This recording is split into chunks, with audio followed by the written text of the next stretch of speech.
Playing for Coach McKissick prepares you not only to be a college football player, but it prepares you for life.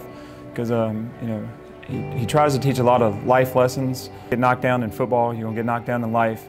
You got to get up more than you get knocked down. At first, like my junior year, and I may have been a little naive, I didn't realize that Coach McKissick was a well-known person across the nation in sports, especially in football. And then my senior year, he broke the record that had been previously set for most games won, and it kind of hit me a little bit like, wow, I didn't realize Coach had won that many games. And then when I went off to college, I would get questions all the time about what it was like to play for Coach McKissick and be at Summerville High School. And I was like, wow, it was a really big deal to be at Summerville High School with Coach McKissick. You know, being a coach under him was really rewarding because you know, he let us coach. You know, he never tried to tell us what to do or tried to change our philosophies. He was a coach's coach. He was a player's coach. Never cut anyone. Coach was relentless. One of his sayings was, do it right, we do it right. Do it wrong, we're gonna do it long. Playing for my grandfather was extremely hard because he wanted to make sure he never showed favoritism towards me or my brother or my cousin who actually played for him as well. So he was a little bit harder on us. He didn't let anything slide with us because he didn't want anybody to see that, you know, he was treating us like a grandson. He wanted to make sure that he treated everybody the same. I remember how congratulatory he was. He was always like the first one to pat you on the back or pat you on the helmet when you did something well. You know, if he saw you around the school, he'd always ask about your grades. He spent his entire life leading people, leading not just a football team, but leading the coaches of the other sports and, you know, leading being a leader around the schools. Yeah, Coach was just an extremely humble person. Just no starch in his collar. Always treat your fellow man with respect and dignity, and great friends with his staff, but also great friends with, you know, our opponents. Well, one of the funniest sayings since I've become the head coach that I get from him is, he goes, "I'm not going to tell you what to do, but I'm going to give you a suggestion."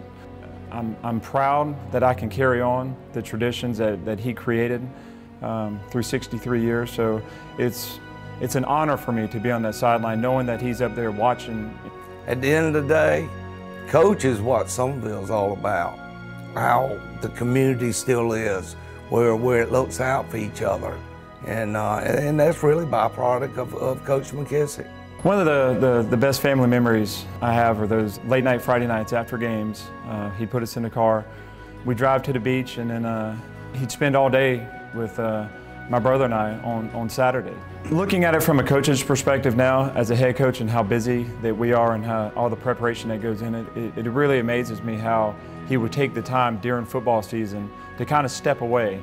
Coach McKissick's had an impact on generations, you know, spanning, I think, 6 decades, and all positive. I mean, you'd have a hard time finding someone around town that was a part of a football team with Coach McKissick that doesn't have a great story to tell about him. I'm never going to let the players not know who he is. All the tradition that he built, you know, why we do things the way we do them. I want to thank you for the example that you set for all of us coaches, but also mostly for your players that you've had for many years. I just want to say thank you, Coach, and congratulations on your award.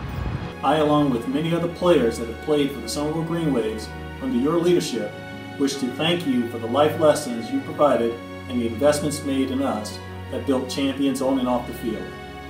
Congratulations for your many accomplishments and for the Lifetime Achievement Award you're receiving tonight. I think he deserves a Lifetime Achievement Award for not only how successful he was as a coach, but how he lived his entire life. Coach deserves this award because he is the coach. I don't think he coached football to win a bunch of football games. I think that he coached football to have a good impact on young people, and just as a proxy to that, he happened to win a whole bunch of football games while he was doing it.